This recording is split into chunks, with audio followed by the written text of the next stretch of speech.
Hello and welcome to another episode of Disney Movie Investigation. If this is your first time watching, welcome to the show. On each episode, we take a look at a movie that is featured on Disney+. On this episode, we are taking a look at the 2019 Cyberpunk action film, Alita Battle Angel. And if you are enjoying these videos, I do ask that you please hit that subscribe button. That way you will be notified with each new episode. But for now, sit back and relax and enjoy this episode of Disney Movie Investigation. So like I said, today we are covering Alita Battle Angel. This movie was released on January 31st of 2019, and it was directed by Robert Rodriguez. It is based on Gum by Yukihiro Casaro, and the screenplay was done by James Cameron and Lita Colorides. The production companies for this movie were 20th Century Fox, Lightstorm Entertainment, Troublemaker Studios, and TSG Entertainment, and it was distributed by 20th Century Fox. The budget for this movie was $200 million, and it did a box office return of $400 million. But let's take a look at the development. So James Cameron was introduced to the Japanese comic Battle Angel Alita by filmmaker Guillermo del Toro, and he was initially fascinated by it. The domain name Battle Angel Alita was registered to Cameron by Fox in June of 2000. In April of 2003, it was reported that Cameron would direct a Battle Angel film. Cameron would confirm that he was writing a script and that it would be his next project after he completed his work on the TV series Dark Angel. The film was delayed, and Cameron said that it would take place after his pet project Aliens of the Deep. More delays occurred as Cameron would shelve the project to focus on Avatar, and then in December of 2009, Cameron would state that a script for Battle Angel had been completed. The film was retitled in February of 2010 to Alita Battle Angel to allow the possibilities of future sequels.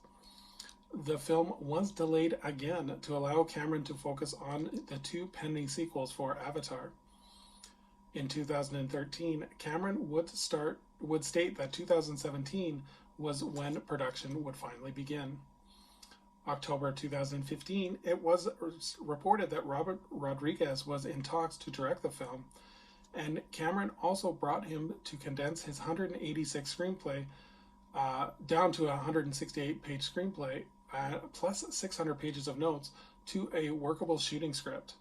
Satisfied with Rodriguez's work, Cameron would offer him the job.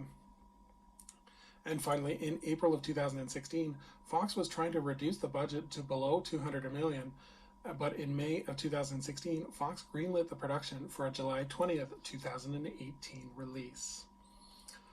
So filming of the movie would be completed in Rodriguez's studio in Troublemaker Studios in Austin, Texas, and filming would begin October 17th of 2016 and wrap on February 9th of 2017. There were several special effects studios done, as they were completed by Weta Digital and DNG, as well as Framestore. So now that we know how the movie got made, let's take a look at the cast. So we have Rosa Salazar, who plays Alita, Christopher Waltz, who plays Dr. Dyson Ido, Jennifer Connelly is Dr. Chiron, Mahershala Ali is Vector, Ed Shrikin is Zappin, Jackie Earle Haley plays Garasaka, Keenan Johnson does the role of Hugo, Casper Van Dien is Amok, and finally Edward Norton makes a surprise cameo as Nova. So in terms of the plot, Alita is a creation from an age of despair, found by the mysterious Dr. Ido while trolling for cyborg parts. Alita becomes a lethal, dangerous being. She cannot remember who she is or where she came from, but to Dr. Ido, the truth is all too clear. She is the one being who can break the cycle of death and destruction left behind from the Typharis. But to accomplish her true purpose, she must fight and kill, and that is where Alita's true significance comes to bear. She is an angel from heaven, but she is also an angel of death. So this movie, again, with all of Cameron's movies, had an interesting marketing campaign. The teaser trailer was released on December 8th of 2017, and the response was mixed, with a lot of focus on the appearance of the title character, and so there was a lot of debate online. The first actual trailer was shown at San Diego Comic-Con 2018 with the trailer featuring a cover of Linkin Park's New Divide. A tie-in novel was released on November 20th of 2018, written by Pat Caden, and it was titled Iron City, and the novel actually acts as a prequel to the movie. Also, 3 other books were released: Dr. Ido's Journal by Nick Ayres, and 300 limited copies of the art and making of the movie by Abby Bernstein, and these copies were also signed by director Rodriguez.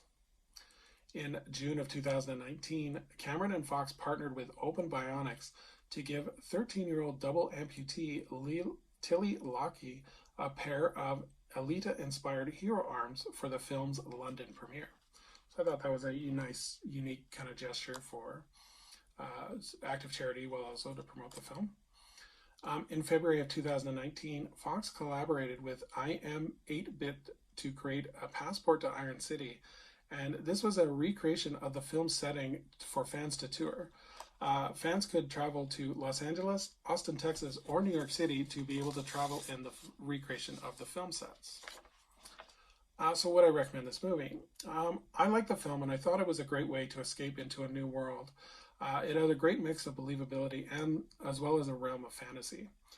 The movie, with all of James Cameron movies, are visually eye-catching, with the character design on Alita visually pleasing. It did have me question several times whether this was animated or if it was real, because they did such a good job of making it fluid within the environment that she was in.